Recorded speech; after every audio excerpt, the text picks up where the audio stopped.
শ্রী সীতারামচন্দ্রাভ্যাম নমঃ। শ্রীমদ্ বাল্মীকীয় রামায়ণ বালকাণ্ড বা আদিকাণ্ড 50 স্বর্গ।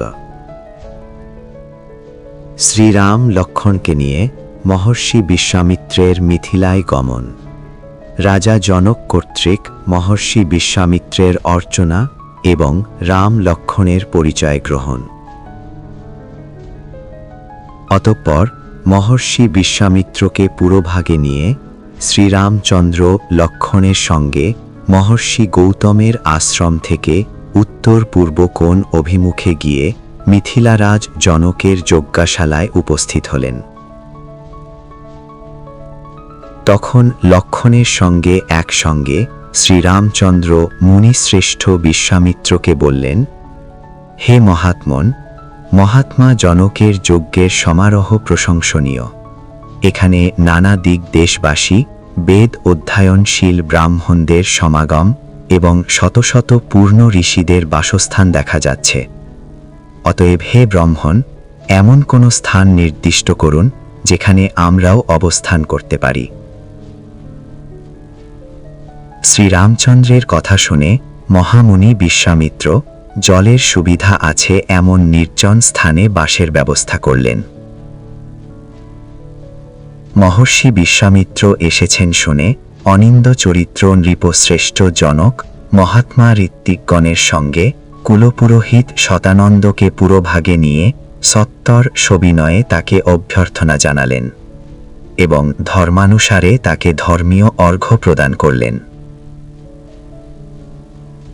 বিশ্বামিত্র মহাত্মা জনকের আতিথ্য প্রতিগ্রহণ করে রাজার কুশল বার্তা এবং যজ্ঞের নির্বিঘ্নতা বিষয়ে জিজ্ঞাসা করলেন।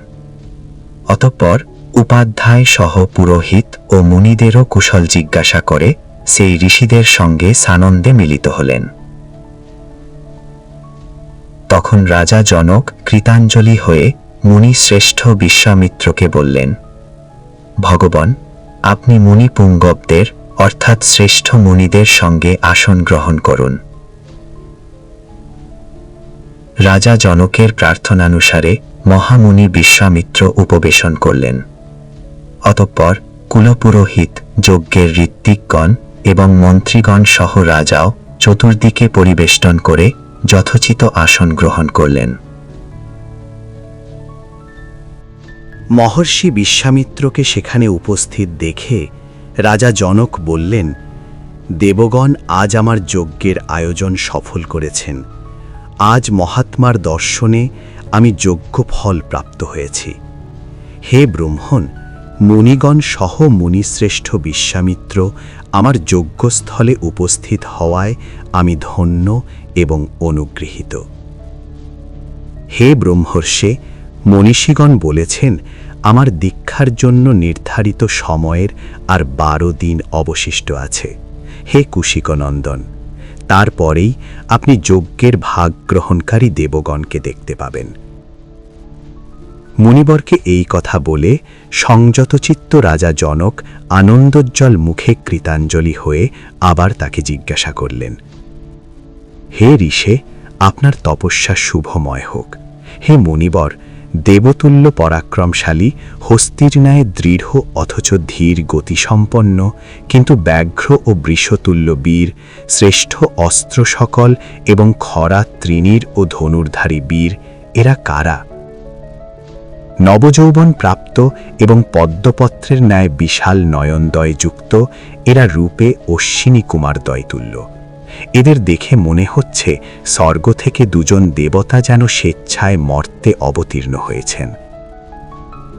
চন্দ্র সূর্য যেমন আকাশের সৌন্দর্য বিধান করে, এরা দুজন তদ্রূপ আমার এই দেশের সৌন্দর্য বিধান করেছে।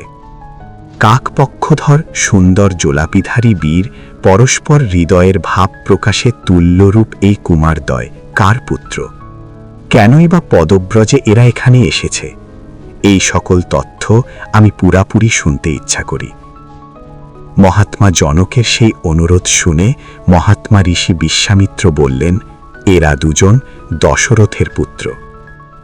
অতঃপর মহর্ষি বিশ্বামিত্র রাম লক্ষ্মণের সিদ্ধাশ্রমে বাস, রাক্ষস নিধন, ধীরে সুস্থে বিশালা নগরীতে আগমন এবং ওই নগরী দর্শন, অহল্যাকে দর্শন, ঋষি গৌতমের সঙ্গে মিলন এবং মহান ধনুকটির বিষয়ে জানবার জন্য মিথিলায় আগমন, এই সকল বিষয়ে জানালেন।